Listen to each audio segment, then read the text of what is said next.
ظالم بادشاہ احمق جمروخ محافظ اور بہادر نوجوان ساحر کی داستان۔ پلیز ویڈیو کو آخر تک ضرور دیکھیں اور ہمارے چینل کو سبسکرائب ضرور کریں۔ یہ وہ وقت تھا جب سورج مشرق سے طلوع ضرور ہوتا تھا، مگر اس کی روشنی سلطنت دارالظلم تک پہنچتے پہنچتے کمزور ہو جاتی۔ اس سلطنت پر حکمرانی کرتا تھا احمق نامی ایک ظالم بادشاہ، جس کی آنکھوں میں صرف خون کی پیاس اور دل میں صرف اقتدار کی ہوس تھی۔ احمق نے اپنی رعایا کو غلاموں کی طرح قید کر رکھا تھا۔ کوئی شخص بغیر اس کے حکم کے سانسیں بھی نہیں لے سکتا تھا۔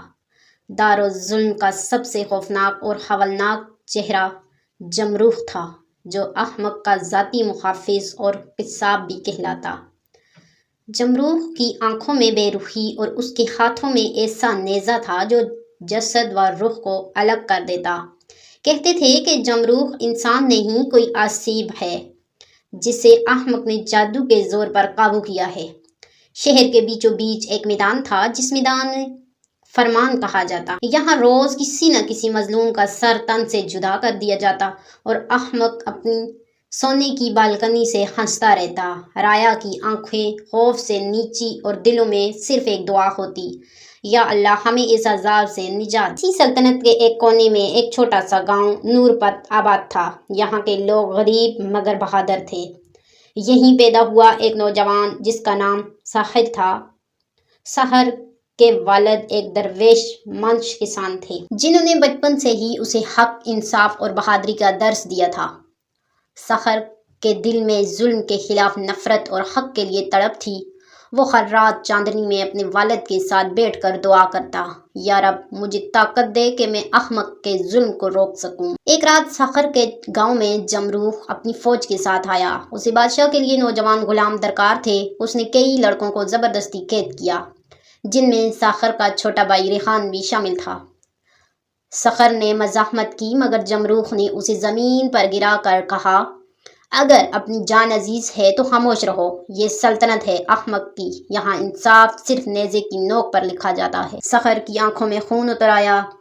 اس دن سے قسم کھائی، میں اپنی جان دے دوں گا مگر ظلم کی سلطنت کو زمین بوس کر دوں گا۔ جب جمروخ ریحان کو قید کر کے لے گیا تو ساحر نے 2 دن تک کچھ نہ کھایا نہ پیا۔ اس کی آنکھیں روتی تھیں مگر دل میں ایک عزم پک رہا تھا۔ پھر ایک رات وہ خاموشی سے گاؤں چھوڑ کر نکل گیا۔ اسے صرف ایک نام یاد تھا جو اس کے والد اکثر کہا کرتے، جنگل صدر میں ایک بزرگ رہتا ہے جو ایسے وقت میں ظاہر ہوتا ہے جب کوئی مظلوم سچائی کے لیے اٹھ کھڑا ہو۔ ساحر نے پہاڑوں، ندیوں اور ویران راستوں کو عبور کیا۔ کئی دن پیدل چلتا رہا، پیاس سے نڈھال، مگر دل میں صرف ایک مقصد، مجھے ریحان کو بچانا ہے اور اس ظلم کو ختم کرنا ہے۔ آخرکار وہ پہنچا جنگل صدر، جہاں درخت ایسے سرگوشیاں کرتے تھے جیسے راز چھپائے ہوئے ہوں۔ اچانک اسے ایک درخت کے نیچے بیٹھا ہوا سفید ریش بزرگ نظر آیا، جس کی آنکھیں بند تھیں مگر چہرہ نور سے چمک رہا تھا۔ ساحر نے ادب سے کہا، بابا جی، کیا آپ وہی ہیں جنہیں علم مخفی حاصل ہے؟ میں ایک مقصد لے کے آیا ہوں۔ بزرگ نے آنکھیں کھولی اور ان کی آنکھوں میں وہ گہرائی تھی جیسے وقت بھی جھک جائے۔ وہ بولے، میں جانتا ہوں تم کون ہو اور کیوں آئے ہو۔ تمہارے دل میں روشنی ہے مگر یہ راستہ کانٹوں سے بھرا ہے۔ کیا تم تیار ہو تکلیف جھیلنے کو؟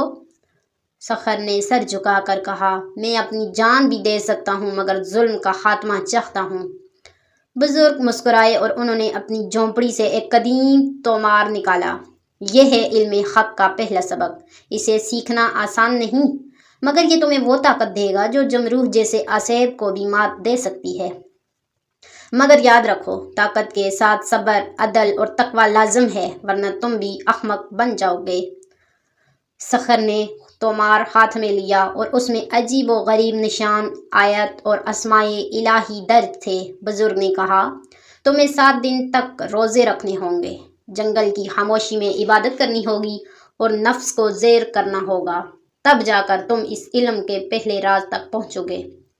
ساحر نے 7 دن اسی جنگل میں روزے رکھے، پانی کے گھونٹ سے بھی پرہیز کیا۔ وہ دن عبادت میں اور راتیں ذکر میں گزارنے لگا۔ آہستہ آہستہ اس کے جسم میں ایک نور پیدا ہونے لگا اور وہ تومار کے الفاظ پڑھنے کے قابل ہو گیا۔